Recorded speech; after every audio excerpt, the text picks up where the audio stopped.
Moins d'une semaine avant d'être cloué sur la croix, Christ était assis sur un âne et se dirigeait vers Jérusalem, entouré d'une grande multitude.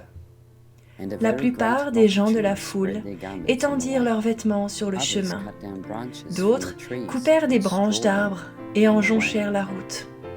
Ceux qui précédaient et ceux qui suivaient Jésus criaient « Hosanna au fils de David ! Béni soit celui qui vient au nom du Seigneur ! Hosanna dans les lieux très hauts !» Il semblait aux disciples que leurs espoirs de longue date allaient se réaliser. Leur maître était finalement reconnu par les multitudes en adoration. Mais au milieu même de ce crescendo de louanges, nous lisons « Comme il approchait de la ville, Jésus, en la voyant, pleura sur elle et dit « Si toi aussi, au moins en ce jour qui t'est donné, tu connaissais les choses qui appartiennent à ta paix, mais maintenant, elles sont cachées à tes yeux. » Alors que Jésus étendait ses regards sur la cité et contemplait tout ce que cette nation avait fait en rébellion contre son Père, et ce qui allait leur arriver moins de 40 ans après ce jour, il commença à pleurer. Ce n'était pas là une petite larme à l'œil, c'était le relâchement d'une peine intense et irrépressible qui éclata avec de grands sanglots d'agonie. L'un des mots que le Seigneur utilisa pour décrire le caractère de Dieu est « lent à la colère ». Et l'Éternel passa devant lui et s'écria « L'Éternel, l'Éternel, Dieu miséricordieux et compatissant, lent à la colère et riche en bonté et en fidélité. » Ce mot, « lent à la colère », a les significations suivantes. Au sens propre, nez ou narine, donc le visage et occasionnellement une personne. Aussi, d'une respiration rapide passionnée, courroux, colère, en colère, devant, contenance, visage, patient, front, lent à la souffrance, nez, narine, museau, méritoire, colère. Mais il donnait à Anne une portion double, car il aimait Anne que l'Éternel avait rendue stérile. Ça n'a pas de sens de dire qu'il donna une portion en colère parce qu'il aimait Anne. Comme l'exprime le lexique Gesenius Hebrew Chaldee, probablement en étant peiné, puisque les mots signifiant la colère sont parfois appliqués à la peine. les larmes brûlantes de Jésus furent la conséquence de son grand cœur rempli d'amour pour ses enfants. Cela impliquait-il de la colère? Oui, de la colère envers ce que le péché avait fait à ses enfants bien-aimés. Et cela s'exprima dans les larmes brûlantes d'une peine profonde. Car mes pensées ne sont pas vos pensées, et vos voix ne sont pas mes voix, dit l'Éternel. Autant les cieux sont élevés au-dessus de la terre, autant mes voix sont élevées au-dessus de vos voix, et mes pensées au-dessus de vos pensées. Quand nous lisons au sujet de la colère de Dieu dans la Bible, sommes-nous certains de la comprendre correctement? Considérons encore la vie de Jésus pour voir comment il exprime la colère. Malheur à vous, scribes et pharisiens hypocrites, parce que vous dévorez les maisons des veuves, et que vous faites pour l'apparence de longues prières. À cause de cela, vous serez jugés plus sévèrement. Malheur à vous, scribes et pharisiens hypocrites, parce que vous courez la mer et la terre pour faire un prosélyte, et quand il l'est devenu, vous en faites un fils de la géhenne 2 fois plus que vous. Malheur à vous, conducteurs aveugles, qui dites « Si quelqu'un jure par le temple, ce n'est rien. Mais si quelqu'un jure par l'or du temple, il est engagé. » Insensé et aveugle, lequel est le plus grand, l'or ou le temple qui sanctifie l'or? Il est clair que Jésus semble en colère dans ces versets. Les malédictions qu'il proclame continuent pendant quelques versets, puis nous lisons quelque chose de très important. Jérusalem, Jérusalem, qui tue les prophètes et qui lapide ceux qui te sont envoyés. Combien de fois ai-je voulu rassembler tes enfants, comme une poule rassemble ses poussins sous ses ailes, et vous ne l'avez pas voulu. Jésus aimait ces pauvres responsables juifs égarés. Il voulait les réunir sous sa protection. Il parle dans un langage tendre d'une poule réunissant ses poussins. C'est une image si touchante de l'amour du Sauveur. Sa colère est une expression de sa peine profonde, manifestée dans les sanglots peu de temps auparavant. Dans le langage de Matthieu 23, nous voyons la colère de Dieu révélée. S'il y avait jamais eu un temps où il était justifié de faire descendre du feu du ciel, c'était maintenant. Ces chefs provoquaient la perte de toute la nation juive. Ils se mettaient en travers de la voix du peuple et corrompaient les purs enseignements de l'Écriture. Nul doute que c'était là l'opportunité de les exclure pour atteindre les masses. Jésus ne lève aucune épée et n'appelle pas le feu du ciel, mais il dit ces paroles. « Voici, votre maison vous sera laissée déserte. Voici, votre maison vous sera laissée déserte. » C'est ici le summum de la colère de Dieu. Le Fils de Dieu prononce que la protection des nations a été retirée. C'est après ça que Satan peut prendre le contrôle total des chefs juifs qui peu après réussissent à mettre en œuvre leur plan meurtrier de tuer Jésus. Nous remarquons bien que lorsque Jésus prononça que la maison d'Israël serait laissée déserte, il ouvrit la voie pour sa propre mort, pas celle de ceux qui s'opposaient à lui. Lorsque l'esprit modérateur de Dieu quitta les prêtres et les chefs, il n'y avait plus rien pour les empêcher de tuer Jésus. Satan pouvait prendre le contrôle, et en 40 ans, il put complètement détruire la ville où plus d'1 million de Juifs furent mis à mort par les Romains. Voici une autre expression de la colère de Dieu. Il avait lâché contre eux son ardente colère, la fureur, la rage et la détresse, une troupe d'anges de malheur. Qui est le destructeur? Ne murmurez pas non plus, comme certains d'entre eux murmurèrent aussi, et furent détruits par l'ange destructeur. Le mot grec pour ange destructeur signifie serpent venimeux.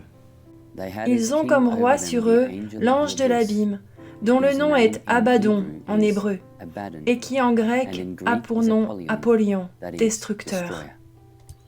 Le destructeur est Satan. Lorsque les gens persistent à rejeter Christ et disent très clairement qu'ils ne veulent rien avoir à faire avec lui, ils souffrent pour ces enfants perdus dans des sanglots d'agonie et leur laissent avoir le maître de leur choix. Lorsque cela a lieu, la haie de protection placée autour de chaque personne est détruite. Et Satan répondit à l'Éternel, « Est-ce d'une manière désintéressée que Job craint Dieu? N'as-tu pas établi une haie autour de lui, de sa maison et de tout ce qui est à lui? Tu as béni l'œuvre de ses mains, et ses troupeaux couvrent le pays. L'ange de l'Éternel campe autour de ceux qui le craignent, et il les arrache au danger. Celui qui creuse une fosse y tombera, et celui qui renverse une muraille sera mordu par un serpent. » Quelles sont les choses qui conduisent à la destruction de la haie de protection? Va maintenant, écris ces choses devant eux sur une table, et grave-les dans un livre, afin qu'elles subsistent pour les temps à venir, éternellement et à perpétuité. Car c'est un peuple rebelle, ce sont des enfants menteurs, des enfants qui ne veulent point écouter la loi de l'Éternel, qui disent aux voyants, ne voyez pas, et aux prophètes, ne nous prophétisez pas des vérités, dites-nous des choses flatteuses, prophétisez des chimères, détournez-vous du chemin, écartez-vous du sentier, éloignez de notre présence le Saint d'Israël. C'est pourquoi, ainsi parle le Saint d'Israël. Puisque vous rejetez cette parole, que vous vous confiez dans la violence et dans les détours, et que vous les prenez pour appui, ce crime sera pour vous comme une partie crevassée qui menace ruine et fait saillir dans un mur élevé, dont l'écroulement arrive tout à coup, en un instant. Il se brise comme se brise un vase de terre, que l'on casse sans ménagement, et dont les débris ne laissent pas un morceau pour prendre du feu au foyer, ou pour puiser de l'eau à la citerne. Ces prophètes conspirent dans son sein, comme des lions rugissants qui déchirent la proie. Ils dévorent les âmes, ils s'emparent des richesses et des choses précieuses. Ils multiplient les veuves au milieu d'elles. Ces sacrificateurs violent ma loi et profanent mes sanctuaires. Ils ne distinguent pas ce qui est saint de ce qui est profane. Ils ne font pas connaître la différence entre ce qui est impur et ce qui est pur. Ils détournent les yeux de mes sabbats, et je suis profané au milieu d'eux. Ses chefs sont dans son sein comme des loups qui déchirent leur proie. Ils répandent le sang, perdent les âmes pour assouvir leur cupidité. Et ces prophètes ont pour eux des enduits de plâtre, de vaines visions, des oracles menteurs. Ils disent « Ainsi parle le Seigneur, l'Éternel », et l'Éternel ne leur a point parlé. Le peuple du pays se livre à la violence, commet des rapines, opprime le malheureux et l'indigent, foule l'étranger contre toute justice. Je cherche parmi eux un homme qui élève un mur, qui se tienne à la brèche devant moi en faveur du pays, afin que je ne le détruise pas, mais je n'en trouve point. Je répandrai sur eux ma fureur, je les consumerai par le feu de ma colère, je ferai retomber leurs œuvres sur leurs têtes, dit l'Éternel, l'Éternel. Voici les éléments qui créent une partie crevassée dans le mur. 1. Prendre avantage du peuple pour un gain personnel. 2. Violer la loi, rébellion. 3. Profaner les choses saintes, mêler le sacré et le profane. 4. Détourner les yeux des sabbats. 5. Les dirigeants sont impliqués dans des gains malhonnêtes. 6. Les prophètes disent des mensonges. 7. L'oppression des pauvres et des nécessiteux. Lorsque les enfants de Dieu transgressent les commandements de Dieu, refusent de se repentir et persistent dans leur méchanceté, Dieu finit par être mis dans une posture où il ne peut plus les protéger. Cela lui cause une peine terrible. Il ne veut pas céder ses enfants, mais Satan les accuse devant Dieu et demande la permission de les avoir. Cette peine et cette tristesse sont la colère de Dieu. C'est la respiration rapide par le nez due à une peine profonde. La liste décrite dans Ézéchiel 22, versets 25 à 31, décrit des souffrances similaires à celles mentionnées par Jésus dans Matthieu 23. Au temps d'Ézéchiel, la haie fut retirée et Israël fut pris captif par Babylone. Au temps de Christ, la haie fut retirée et les Romains vinrent et détruisirent Jérusalem. Considérons quelques exemples où cette haie de protection a été détruite par les hommes. 1. Prendre avantage du peuple pour un gain personnel. Malheur à vous, scribes et pharisiens hypocrites, parce que vous nettoyez le dehors de la coupe et du plat, et qu'au-dedans, ils sont pleins de rapines et d'intempérance. 2. Violer la loi. Malheur à vous, scribes et pharisiens, hypocrites, parce que vous payez la dîme de la menthe, de l'âneth et du cumin, et que vous laissez ce qui est le plus important dans la loi, la justice, la miséricorde et la fidélité. C'est là ce qu'il fallait pratiquer, sans négliger les autres choses. 3. Profaner les choses saintes, mélanger le sacré et le profane.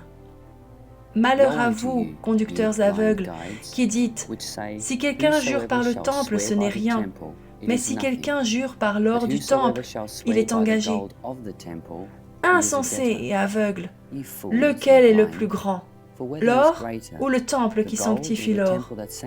Aveugle, lequel est le plus grand, l'offrande ou l'autel qui sanctifie l'offrande? Celui qui jure par l'autel et par tout ce qui est dessus. 4.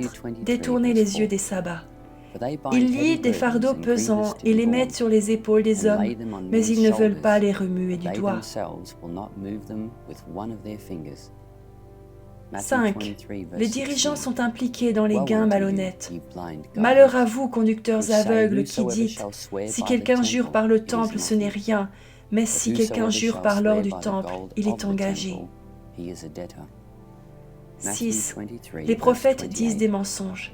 Vous de même, au dehors, vous paraissez justes aux hommes, mais au dedans, vous êtes pleins d'hypocrisie et d'iniquité. 7. L'oppression des pauvres et des nécessiteux.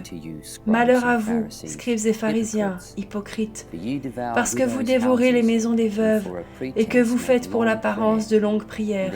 À cause de cela, vous serez jugés plus sévèrement. Lorsqu'ils furent arrivés à l'ère de Nacon, Uza étendit la main vers l'arche de Dieu et la saisit, parce que les bœufs la faisaient pencher.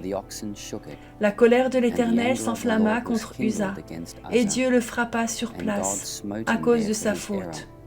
Uza mourut là, près de l'arche de Dieu. David fut irrité de ce que l'Éternel avait frappé Uza d'un tel châtiment, et ce lieu a été appelé jusqu'à ce jour Péretz Uza. Lorsque nous lisons les paroles « La colère du Seigneur s'enflamma contre Uza », nous sommes invités à juger le caractère de Dieu. Comme nous l'avons vu précédemment, les mots « colère » et « s'enflamma » peuvent être traduits par « souffrance » et « peine ». Uza agit d'une manière qu'il savait ne pas être juste.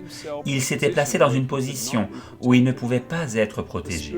L'Esprit du Seigneur était dans la peine pour Uza. Le Seigneur ne voulait pas le laisser, mais sa transgression le plaça où le Seigneur devait permettre une brèche dans la protection. Le texte dit que le Seigneur fit une brèche sur Uza. Cela causa au Seigneur beaucoup de peine de devoir s'éloigner de Uza. Mais Uza avait choisi le chemin de la rébellion, et le Seigneur devait honorer son choix. Ce n'est pas Dieu qui frappa Uza à terre de sa propre main. La rébellion de Uza provoqua une brèche dans la protection. L'un des indicateurs possibles du mécontentement dans le cœur de Uza se trouve plutôt dans le chapitre. Ils mirent sur un char neuf l'arche de Dieu, et l'emportèrent de la maison d'Abinadab sur la colline.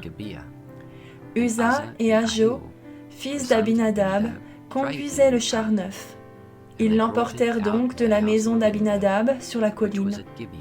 Uza marchait à côté de l'arche de Dieu, et Ahio allait devant l'arche. Uza est mentionné comme étant le premier des deux fils d'Abinadab, mais Ahio, le plus jeune frère, est mentionné comme conduisant l'arche au lieu de son frère aîné. Uza était-il rempli de la jalousie et d'une rivalité entre frères? Y avait-il de la haine dans son cœur envers son frère? Un deuxième problème ayant causé une brèche dans la haie fut d'avoir placé l'arche sur un char avec des bœufs. Moïse avait indiqué que l'arche devait être portée par les prêtres. En ce temps-là, l'Éternel sépara la tribu de Lévi et lui ordonna de porter l'arche de l'alliance de l'Éternel. Et donnèrent cet ordre au peuple: lorsque vous verrez l'arche de l'alliance de l'Éternel votre Dieu, portée par les sacrificateurs, les Lévites, vous partirez du lieu où vous êtes, et vous vous mettrez en marche après elle. Cette brèche secondaire ne fut pas suffisante pour retirer la protection à qui que ce soit d'autre qu'Uza. C'est pourquoi il y avait certainement quelque chose dans le cœur d'Uza qui provoqua le retrait de la protection. Alors, comment lisez-vous? Lisez-vous le caractère de Dieu comme étant une colère brûlante qui le poussa à frapper Uza à terre? Ou voyez-vous un tendre père dans la peine, se résignant finalement au choix d'Uza de suivre une voie de rébellion? Chacun de nous doit choisir comment il lit cela. Notre Père Céleste a permis plusieurs interprétations possibles afin de pourvoir un miroir dans notre âme, nous permettant de décider pour nous-mêmes quel caractère nous voyons dans le texte. Voyons-nous un caractère semblable au nôtre? Voyons-nous une personne impulsive et en colère, frappant à terre ceux qui font des erreurs?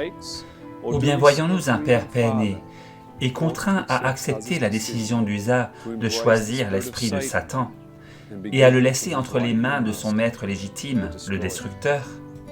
Je ferai venir contre vous l'épée, qui vengera mon alliance.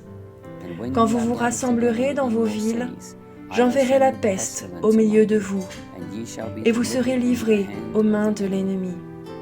À de nombreux endroits dans l'Écriture, il est question de la colère de Dieu qui s'enflamme, après quoi l'épée, la famine et la peste tombent sur le peuple. Comme nous le dit le texte que nous venons de lire, le peuple est livré aux mains de l'ennemi. La colère qui s'enflamme est la peine et la tristesse qu'endure notre Père lorsque ses enfants égarés persistent dans la rébellion et sont conduits à transgresser ses commandements prévus pour leur protection. Écouterons-nous attentivement la voix de notre Père aujourd'hui? Vous ne vous ferez point d'idole. Vous ne vous élèverez ni image taillée, ni statue. Et vous ne placerez dans votre pays aucune pierre ornée de figures pour vous prosterner devant elle, car je suis l'Éternel votre Dieu. Vous observerez mes sabbats et vous révérerez mon sanctuaire. Je suis l'Éternel. Si vous suivez mes lois, si vous gardez mes commandements et les mettez en pratique, je vous enverrai des pluies en leur saison. La terre donnera ses produits, et les arbres des champs donneront leurs fruits. À peine aurez-vous battu le blé que vous toucherez à la vendange, et la vendange atteindra les semailles. Vous mangerez votre pain à satiété, et vous habiterez en sécurité dans votre pays. Je mettrai la paix dans le pays, et personne ne troublera votre sommeil. Je ferai disparaître du pays les bêtes féroces, et l'épée ne passera point par votre pays. Si nous nous soumettons avec joie au commandement de Dieu et choisissons de croire que notre Père souhaite nous bénir, nous pouvons bénéficier de la protection des anges du Seigneur. Celui qui demeure sous l'abri du Très-Haut repose à l'ombre du Tout-Puissant. Je dis à l'Éternel, mon refuge et ma forteresse, mon Dieu en qui je me confie. Car c'est lui qui te délivre du filet de l'oiseleur, de la peste et de ses ravages. Il te couvrira de ses plumes et tu trouveras un refuge sous ses ailes. Sa fidélité est un bouclier et une cuirasse. Puissions-nous ne pas faire souffrir notre Père et notre Seigneur Jésus par notre désobéissance. Il désire nous protéger et prendre soin de nous. Si nous nous rébellons et choisissons l'esprit de l'ennemi, cet ennemi finira par recevoir la permission de prendre le contrôle de nos vies. Il n'est pas juste pour quelqu'un d'être continuellement protégé par une personne avec laquelle il ne souhaite pas être. La destruction de Jérusalem est un présage de la fin du monde. Tout comme la nation juive a rejeté le Fils de Dieu il y a 2000 ans, de même, aujourd'hui, le Fils de Dieu est méprisé et rejeté des hommes. On crache sur le Seigneur du sabbat en rejetant son jour d'adoration.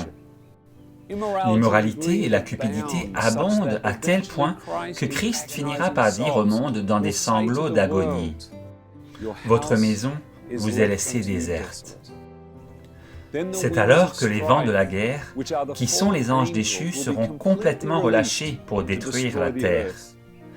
Puissions-nous nous accrocher à notre Sauveur et placer notre confiance en sa grâce afin de faire partie de ce nombre qui garde les commandements de Dieu et ont la foi de Jésus.